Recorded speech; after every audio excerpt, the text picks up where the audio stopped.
بسم الله الرحمن الرحيم. عن أنس رضي الله تعالى عنه أن أهل المدينة فزعوا مرة، فركب النبي صلى الله عليه وسلم فرسا لأبي طلحة كان يقطفه، فلما رجع قال: وجدنا فرسكم هذا بحرا، فكان بعد ذلك لا يجارى. رواہ البخاری۔ حضرت انس رضی اللہ تعالیٰ عنہ بیان فرماتے ہیں کہ ایک مرتبہ اہل مدینہ گھبراہٹ میں پڑ گئے کہ کہیں سے کوئی آواز آئی جس سے سب لوگ گھبرا گئے، تو فوراً نبی کریم صلی اللہ علیہ وسلم حضرت ابو طلحہ کے گھوڑے پر سوار ہو کے اس آواز کی طرف چلے گئے کہ کیا مسئلہ ہے، اور وہ گھوڑا سست رفتار تھا۔ جب نبی کریم صلی اللہ علیہ وسلم واپس تشریف لائے تو آپ نے حضرت ابو طلحہ سے کہا: وجدنا فرسکم ھذا بحرا، ہم نے تمہارے اس گھوڑے کو سمندر پایا ہے، یہ تو بہت تیز بھاگتا ہے۔ بس حضرت انس فرماتے ہیں حضور کی اس سواری کی برکت تھی کہ اس کے بعد یہ ایک سست رفتار گھوڑا حضور کی سواری کے بعد اس سے کوئی مقابلہ نہیں کر سکتا تھا، یہ سب سے آگے رہتا تھا۔ دوستو،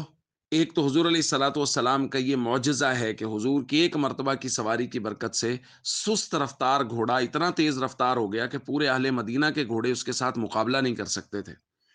اور دوسرا ہمارے لیے درس اس واقعہ میں یہ ہے کہ نبی کریم صلی اللہ علیہ وسلم کی سنت اور طریقہ یہ ہے کہ جب کبھی کوئی اجتماعی یا انفرادی پریشانی ہو لوگوں کو، تو سب سے پہلے اس پریشانی کو حل کرنے کے لیے نبی پاک صلی اللہ علیہ وسلم تشریف لے جاتے تھے،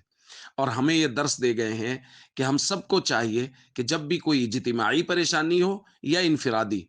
سب سے پہلے ہمیں ہر شخص کو کوشش کرنی چاہیے کہ ہم اس پریشانی کو دور کریں۔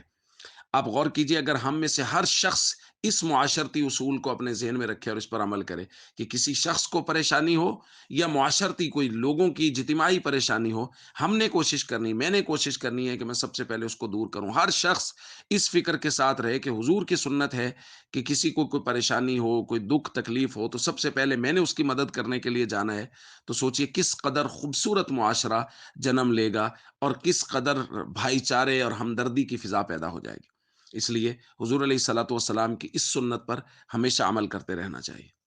والسلام علیکم ورحمۃ اللہ وبرکاتہ۔